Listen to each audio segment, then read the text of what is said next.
Buenas noches, estimadas y estimados socios. Bienvenidos a nuestra sesión mensual del mes de septiembre.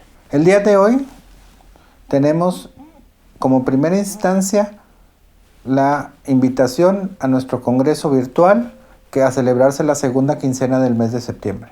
Como pueden ver en el video promocional, este cuenta con más de 40 temas, componentes de más de 5 países. Entonces esperemos que lo disfruten mucho.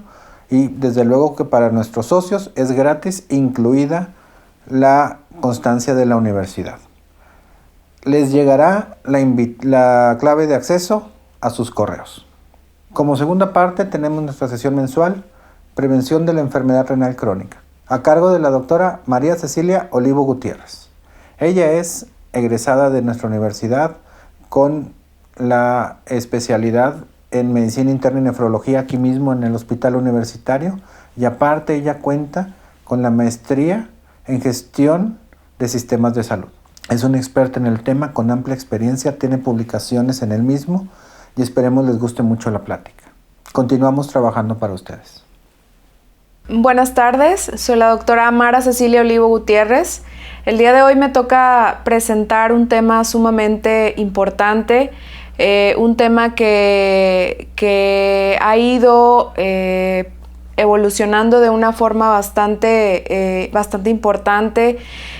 Cada vez la enfermedad renal crónica ha ido incrementándose y finalmente pues el tema que vamos a abordar el día de hoy es cómo prevenirla y también hablar un poquito del tratamiento conservador. Yo soy médico internista y nefrología y es un gusto para mí estar aquí. Como bien sabemos, esta es una presentación donde se documenta que en la Ciudad de México, en el 2018, se quintuplica la enfermedad renal crónica. Esto fue en el año 2018.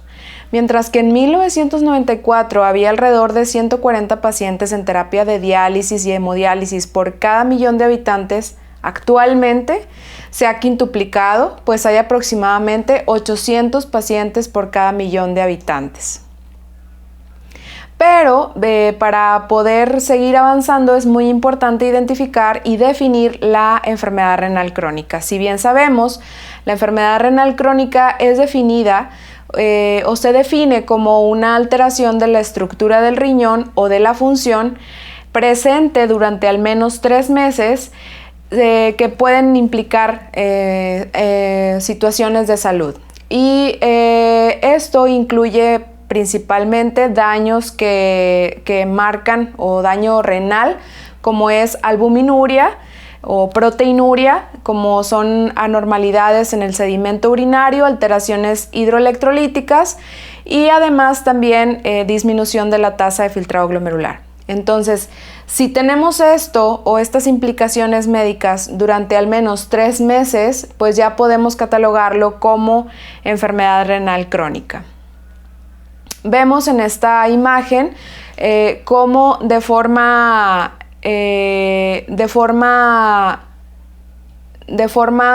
importante se ha ido incrementando tanto la incidencia como la prevalencia de enfermedad renal crónica a nivel mundial.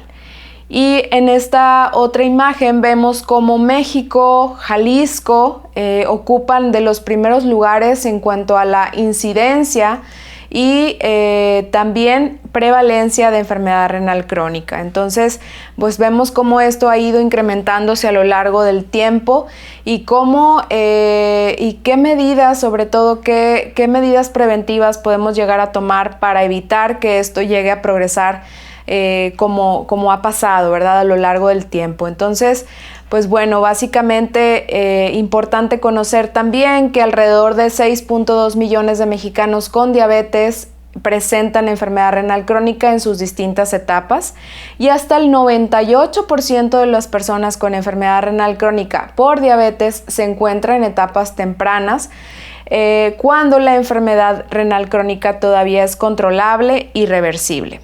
de tal forma que lo ideal sería establecer un programa estructurado que tenga un impacto positivo en la prevención y en el control de todos los factores de riesgo que conducen a la enfermedad renal crónica, así como la vigilancia de la función renal y la detección temprana de la misma. Sin embargo, pues bueno, es importante conocer cuáles son las causas principales. Si bien es cierto, la diabetes y la hipertensión son causas sumamente importantes y más comunes de diabetes, existen otras como enfermedades glomerulares, enfermedades tubulointersticiales, como por ejemplo una pielonefritis crónica, una nefropatía obstructiva, un mieloma múltiple, enfermedades vasculares como vasculitis o enfermedades quísticas, ¿verdad? Como enfermedad poliquística renal. Entonces, todas estas causas, sin duda alguna es importante tener en cuenta que la realidad es que la diabetes es una de las causas principales, al menos aquí en México, pero existen otras causas que son realmente importantes y que pudieran llegar a incluso predisponer a una enfermedad renal crónica terminal si no se identifican a tiempo.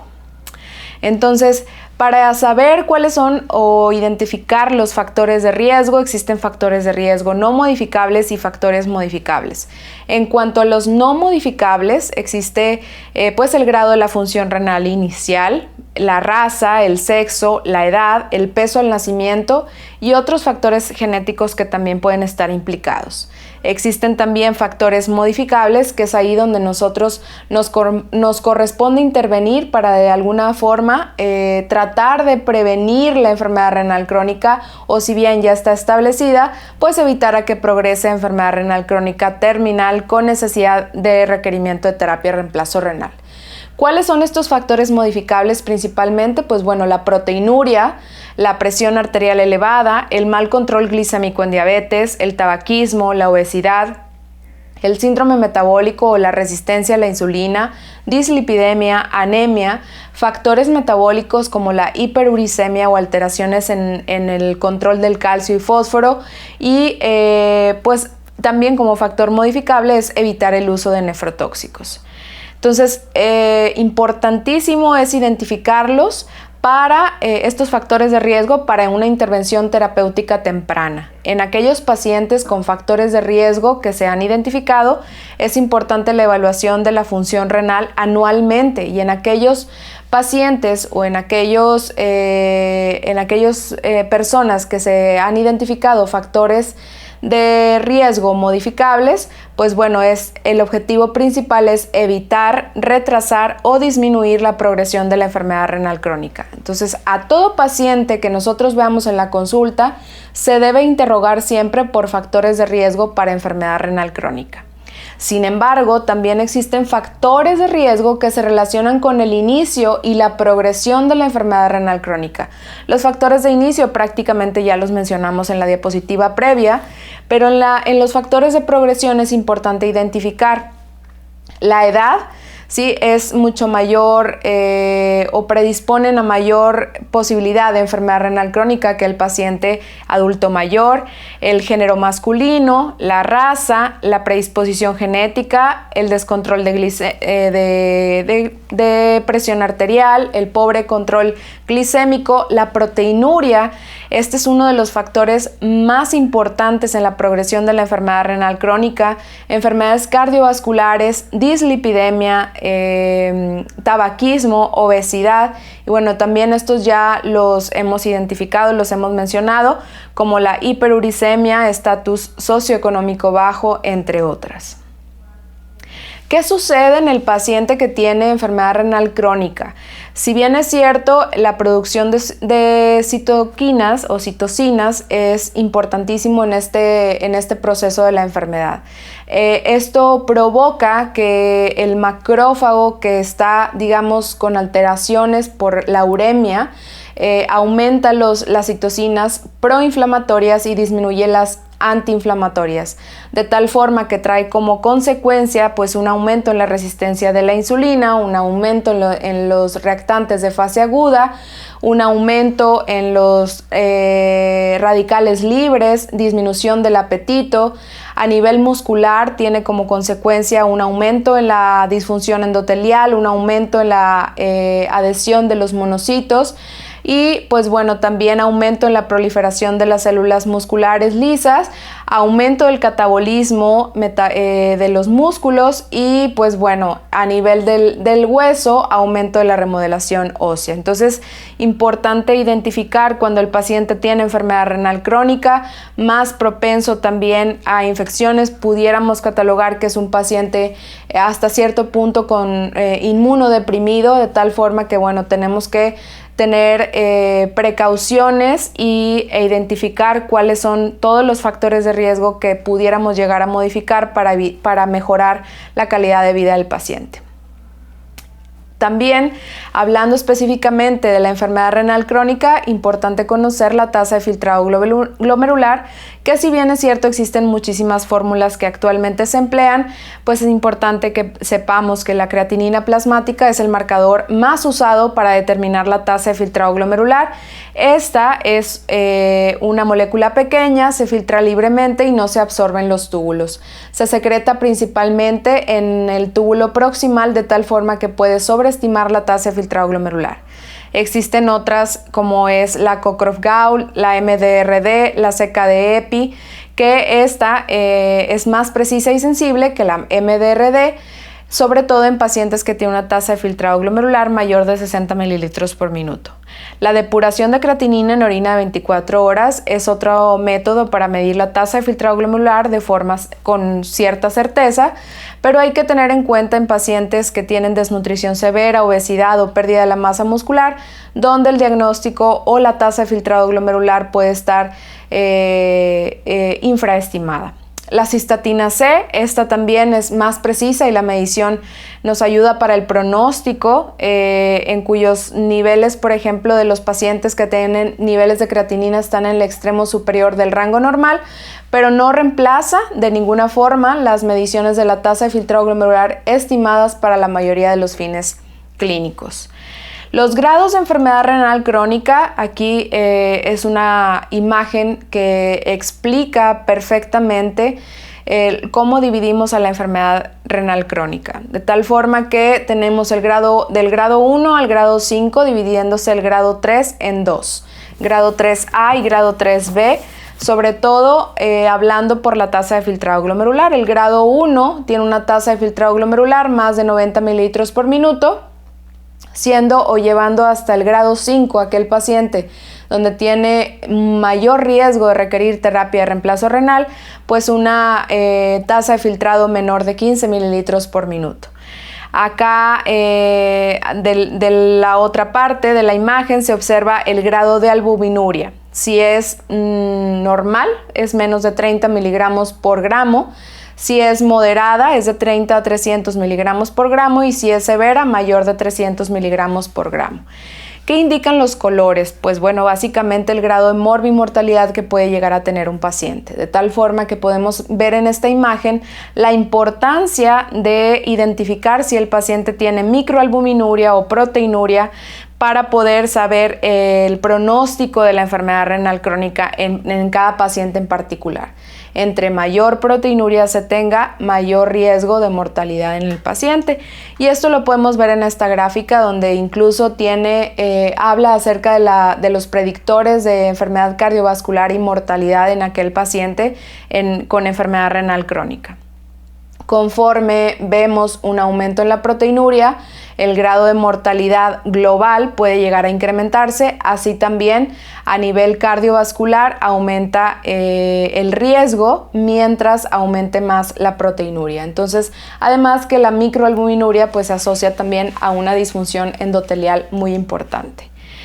¿Cómo podemos evaluar la microalbuminuria? Sobre todo, pues identificar aquí, ¿verdad? Estamos hablando específicamente de los pacientes que tienen factores de riesgo para enfermedad renal crónica, de tal forma que lo que tenemos que hacer de forma inicial es evaluar la presencia de albuminuria mediante una tira reactiva específica. Si esta es positiva, entonces podríamos determinar la relación albúmina-creatinina en orina. Y si esta es mayor de 30 miligramos por gramo, entonces estamos obligados a evaluarlo de forma de valorar cuáles son las causas de esta proteinuria en el paciente o por qué está presentando esta enfermedad renal. y de tal forma que inmediatamente, pues bueno, interconsultarlo con el especialista, que en este caso sería pues el nefrólogo, para establecer un tratamiento oportuno. Si después de determinar la relación albúmina-creatinina y esta es menos de 30 miligramos por gramo, pues podremos repetir en la siguiente evaluación en un año y sin olvidar que pues tenemos que darle seguimiento al paciente. Recordando también que hay causas de microalbuminuria que pueden ser como falsos positivos, como causas fisiológicas, por ejemplo el ejercicio, la enfermedad aguda o fiebre, una dieta hiperproteica, causas genitourinarias, por ejemplo hematuria, infección urinaria, contaminación de la muestra por flujo vaginal o enfermedad de base, como una descompensación aguda de la diabetes o mal control antihipertensivo.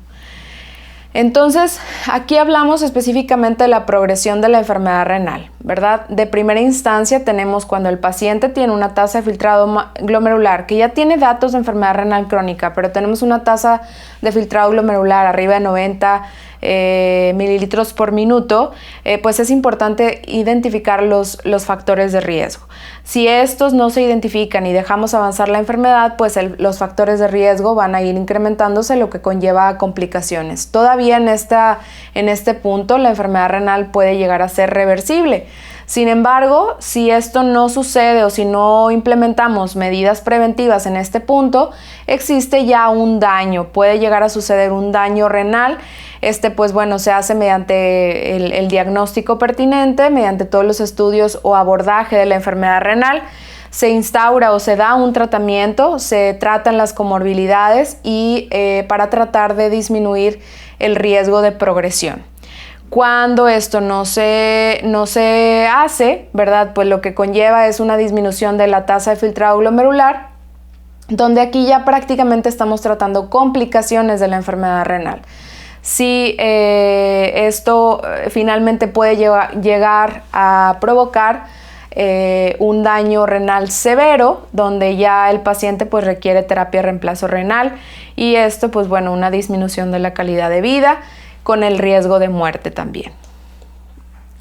¿Cuáles son o cómo nosotros podríamos identificar la progresión de la enfermedad renal? ¿En qué momento nosotros pudiéramos determinar como médicos, decir, bueno, este paciente está empeorando de su función renal y es importante enviarlo con el especialista? Cuando hay una disminución de la tasa de filtrado glomerular, cuando una disminución de la categoría, es decir, de grado 3 pasa a grado 4, o bien una disminución del 25% de la tasa de filtrado glomerular estimada de la basal. Otro punto importante o también como definición de una progresión de la enfermedad renal crónica, pues es que existe una rápida progresión con una tasa de filtrado glomerular mayor de 5 mililitros por minuto por año o un incremento gradual de la creatinina sérica. Recordemos que existen causas de agudización de la enfermedad renal, que una vez tratando estas causas, el paciente puede regresar a su etapa renal, es decir, una etapa renal previa. Es decir, si el paciente tenía, por ejemplo, un grado 4 de enfermedad renal crónica y sucede alguna de estas causas, es decir, tiene deshidratación o consumió algún tipo de droga o existe una infección o una enfermedad activa, obstrucción, hipercalcemia, una vez revirtiendo estas causas, el paciente puede llegar o puede retroceder a su enfermedad renal crónica previa. Sin embargo, si esto no se documenta y dejamos pasar tiempo y no se trata, pues eventualmente lo que va a suceder es que va a progresar y va a haber un punto en el que ya no pueda haber marcha atrás. Entonces, ¿cómo hacemos el diagnóstico? ¿En qué momento decidimos nosotros hablar con el paciente, verdad? Pues bueno, finalmente se detecta la enfermedad renal crónica mediante la tasa de filtrado glomerular que ya les mencionamos y identificamos factores reversibles. Si existen, pues bueno, es estar ahí valorando la función renal. Si aquí sí hay un diagnóstico específico ya de enfermedad renal crónica, pues tenemos que estar monitorizando la tasa de filtrado glomerular y si existe o no proteinuria. Vean cómo aquí nuevamente hacemos mucho hincapié en si el paciente tiene proteinuria o no, ¿verdad? Porque este es un factor pronóstico muy importante para la enfermedad renal crónica. y si existen causas o una vez que se hace el diagnóstico, si este es tratable, pues tratar de mejorar, ¿verdad? Mediante la monitorización de la presión, albuminuria, etc. Si el paciente se monitoriza constantemente la tasa de filtrado glomerular y hay albuminuria, pues hay que tratarlo. Para evitar la progresión de la enfermedad renal, pues el control de la presión, de los lípidos, de la proteinuria. Y si esto se detecta, o también tratar más bien detectar las complicaciones. Si hay complicaciones cardiovasculares, de hueso, trastorno mineral óseo, que sería lo principal, anemia, acidosis metabólica, por ejemplo. Y bueno, ya si el paciente en este punto presenta una tasa de filtrado glomerular menos de 10 mililitros por minuto, pues hay que preparar al paciente de forma consciente para decirle que a corto plazo posiblemente el paciente vaya a requerir terapia de reemplazo renal. Entonces, ¿cuáles son las manifestaciones clínicas principales? Pues dentro de las principales manifestaciones clínicas de la enfermedad renal crónica avanzada, podemos llegar a presentar anemia, inflamación, lo que trae como consiguiente pues fatiga. Fatiga es un dato clínico muy importante en el paciente con enfermedad renal crónica. En la piel, hiperparatiroidismo secundario al depósito de fósforo y calcio, lo que conlleva a un síndrome clínico caracterizado por prurito, rash o calcificación metastásica. Enfermedades cardiovasculares como hipertensión, anemia, lo que conduce a aterosclerosis, enfermedad cardíaca o embolia. Serositis, enfermedades gastrointestinales como anorexia, náusea, vómito, diarrea, alteraciones del sistema inmune. Por eso les mencionaba que es un paciente, habitualmente el paciente con enfermedad renal crónica es un paciente que tiene más predisposición a infecciones. Alteraciones endocrinas como alteraciones menstruales, impotencia, oligospermia, o alteraciones neurológicas, por ejemplo, como aumento en la excitabilidad neuromuscular, o que puede llegar a provocar una neuropatía periférica, por ejemplo, y esto incluso poder llegar a alteraciones neurológicas más graves como coma. Y identificar el síndrome urémico, ¿verdad? En aquel paciente que tiene síndrome urémico, pues principalmente manifiesta ataque al estado general, como les mencionaba en la diapositiva previa. La fatiga es el principal dato clínico. Debilidad, insomnio, náuseas, vómito, dolor abdominal, prurito son dentro de los síntomas más importantes que el paciente presenta ya cuando tiene una enfermedad renal crónica avanzada. Entonces, ¿qué tenemos que hacer? O después de todo esto, ¿cómo podemos prevenir la enfermedad renal crónica? De primera instancia, modificaciones del estilo de vida. Realizar hábitos saludables, reducción de peso en caso de sobrepeso, abandono del tabaco, moderar el consumo de alcohol, evitar el sedentarismo, aumentar la actividad física, detección precoz de las nefropatías y referencia precoz al nefrólogo. Esto es un dato muy importante. Evitar agentes nefrotóxicos y evitar y corregir descompensaciones agudas de la insuficiencia renal, que fue lo que les mencionaba en la diapositiva previa, ¿verdad? Las causas que pueden estar haciendo que se agudice o provocando una agudización de la enfermedad renal. Y otro punto muy importante en esta diapositiva se menciona, pues bueno, es cómo prevenirla o cómo mejorar o cómo controlar la proteinuria. Si bien es cierto, este es un factor pronóstico muy importante, de tal forma que una vez identificado, pues debemos de comenzar con un YECA o ARA2 a dosis baja como agente antiproteinúrico si el paciente no tiene cifras de presión arterial elevadas. Y bueno, titular la dosis máxima hasta que sea bien tolerada y en su defecto añadir un diurético. Si el potasio, por ejemplo, está abajo de 5.5, pues podríamos asociar sin ningún problema el YECA o el ARA2, pero si este está arriba de 5.5, pues sería lo ideal un calcio antagonista no dihidropiridínico. Titular hasta la máxima dosis tolerada y añadir otros antihipertensivos en dado caso que nuestro objetivo sea alcanzar un control antihipertensivo. ¿Cuándo referir al paciente al nefrólogo?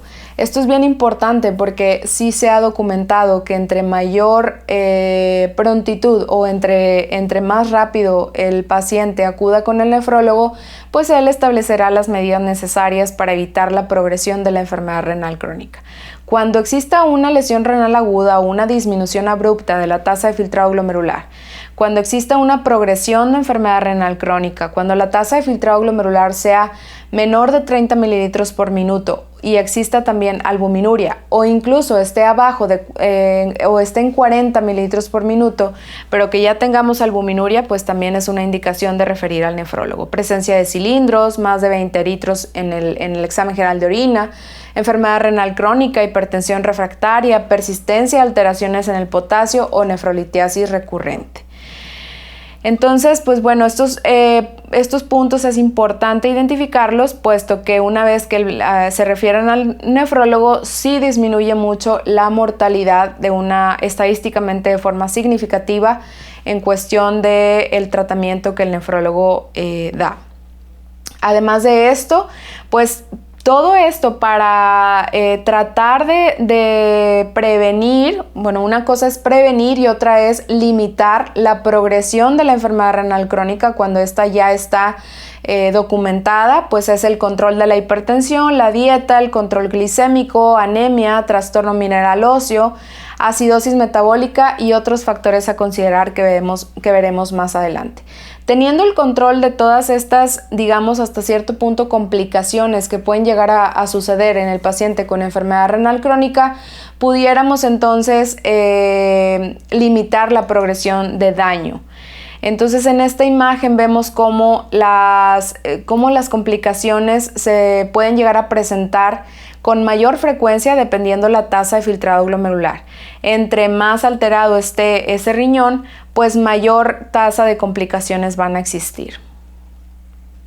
Y bueno, ¿cómo vamos a tratar o qué es lo que tendríamos que hacer en el paciente que tiene hipertensión con enfermedad renal crónica? Aquí es bien importante individualizar las metas de tratamiento de acuerdo a la edad, a la enfermedad cardiovascular. Si es, por ejemplo, un adulto mayor, pues vigilar efectos adversos del tratamiento, desórdenes electrolíticos, deterioro agudo de la función renal. Y nuestro objetivo pues es en diabetes, por ejemplo, la presión sistólica mantenerla entre 135 y 140 milímetros de mercurio, preferiblemente menos de 120 milímetros de mercurio.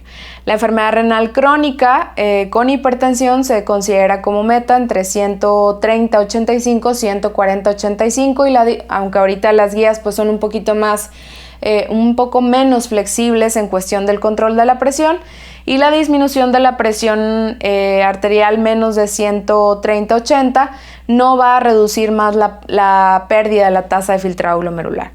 Los medicamentos de primera elección, que muy seguramente, bueno, ya los hemos mencionado, siempre pensar en la posibilidad de establecer como primera elección los YECA o ARA2, como agentes también antiproteinúricos, los calcio antagonistas como línea de segunda elección y bueno, los diuréticos o los bloqueadores de receptores de mineralocorticoides también pueden llegar a ser una opción. Importante ver los efectos adversos de estos medicamentos, recordar que los ARA y los YECA2 tienen como efecto colateral importante hipercalemia. Entonces, si tenemos un paciente con enfermedad renal crónica avanzada, pues tendríamos que tener o darle seguimiento a los electrolitos séricos, puesto que si el paciente tiene una hipercalemia, estos dos medicamentos están prácticamente no se deben de dar, pues contraindicados. El consumo de proteínas, por ejemplo, en el paciente con enfermedad renal crónica, pues hacer hincapié en que el consumo puede ser de 0.8 gramos por kilo por día en adultos con diabetes y no diabetes, y cuando la tasa de filtrado glomerular es menor de 30 mililitros por minuto, siempre y cuando es importante también educar al paciente. No dar una dieta mayor de 1.3 gramos por kilo por día en adultos con enfermedad renal crónica y riesgo de progresión, y no hay tampoco evidencia de beneficios en ingestas de proteínas menos de 0.6 gramos por día. Hay que valorar de forma individual el estado nutricional del paciente y considerar si existe algún riesgo de desnutrición. En cuanto al control glicémico, pues bueno, nos sugerimos una hemoglobina glucosilada en 7% para prevenir o retrasar la progresión de complicaciones microvasculares de la diabetes. No intentar una hemoglobina glucosilada en menos de 7 en pacientes que tienen alto riesgo de hipoglicemia, porque pues eso aumenta la morbimortalidad. Y podemos ser un poco más flexibles en la hemoglobina glucosilada de aquellos pacientes que tienen un pronóstico de vida desfavorable o también que tienen riesgo de hipoglicemia. Recordemos también que la insulina se debe de disminuir en dado caso que el paciente requiera o en aquellas etapas donde ya está contraindicado el uso de antibióticos orales, utilizar la insulina y recordar que de acuerdo a la tasa de filtrado glomerular se debe disminuir la dosis hasta un 50%, lo que le correspondería al paciente. Y recordar también es bien importante, vemos de pronto muchos pacientes con metformina y etapas con enfermedad renal crónica ya en grado 4, grado 5, donde el riesgo de presentar acidosis láctica es bastante importante. Entonces sugerimos no dar la metformina en este grado, ¿verdad? Sobre todo en grado 4, grado 5 de la enfermedad renal. Y en este caso, pues bueno, ya sería lo ideal dar insulina. En cuanto a la anemia, esto es, pues generalmente sucede, y ustedes lo vieron en una de las diapositivas que presenté, donde un gran porcentaje de pacientes presenta, hasta el 70% de los pacientes lo puede llegar a presentar después del grado 3, grado 4 de enfermedad renal crónica. Y esto, pues bueno, contribuye a la calidad de vida del paciente, es un determinante en el pronóstico de la enfermedad renal crónica. Y el diagnóstico se hace mediante una biometría hemática, reticulocitos, el porcentaje de saturación de transferrina se nos puede orientar muchísimo para identificar si el paciente tiene anemia por deficiencia de hierro. Y bien, pues la evaluación es anualmente, por ejemplo en un grado 3 de la enfermedad renal o 2 veces por año en grado 4, grado 5 de la enfermedad. Y siempre es importante descartar causas secundarias como el déficit de hierro, suplementar la deficiencia de hierro si es necesario y emplear agentes estimuladores de la eritropoiesis. Nuestra hemoglobina objetivo sería entre 10.5 y 11.5. Mayor a este valor, pues mayor riesgo de trombosis, de eventos cardiovasculares. Entonces, pues recordar, si vemos nosotros un paciente que tiene 10.5 hemoglobina y se encuentra en un grado 3, grado 4 de la enfermedad renal crónica, pues es algo bastante aceptable en este tipo de pacientes. Y medir, obviamente ya les comentaba, sobre todo la ferritina sérica, el porcentaje de saturación de transferrina, que habitualmente debe estar entre 20 y 40%. Si este es menor a 20%, daríamos entonces reposición de hierro. Y pues también los agentes estimulantes de la eritropoiesis, como es la eritropoyetina o a lo mejor algunos otros como la darbepoetina alfa, que tienen un impacto muy importante y una respuesta muy importante en aquel paciente que tiene anemia. Entonces, en este tipo de pacientes, tener en cuenta también el hecho de que dar eritropoyetina, también existen causas de resistencia. En aquel paciente que tiene un sangrado activo, por ejemplo, un hiperparatiroidismo mal controlado, que suele suceder en pacientes en grado 3, grado 4 de la enfermedad renal crónica, deficiencia de complejos vitamínicos como vitamina B12 o folato, pues bueno, también pueden llegar a causar resistencia a la eritropoyetina y tener en cuenta estos datos importantes. Otro de los puntos a tratar pues es el trastorno mineral óseo. Este generalmente aparece después del grado 3 de la enfermedad renal crónica y a partir de este punto pues es importante medir el calcio y fósforo cada 6 a 12 meses con una paratormona intacta dependiendo de los niveles basales y la progresión de la enfermedad renal crónica. Si estamos en grado 4, también el calcio y el fósforo cada 3 a 6 meses, con una PTH o paratormona cada 6 a 12 meses y el grado 5, calcio y fósforo cada 1 o 3 meses con una paratormona intacta cada 3 a 6 meses. Conforme más avanza la enfermedad, pues más seguido solicitamos estos estudios y vemos en esta gráfica como de acuerdo al tiempo y de acuerdo a la tasa de filtrado glomerular.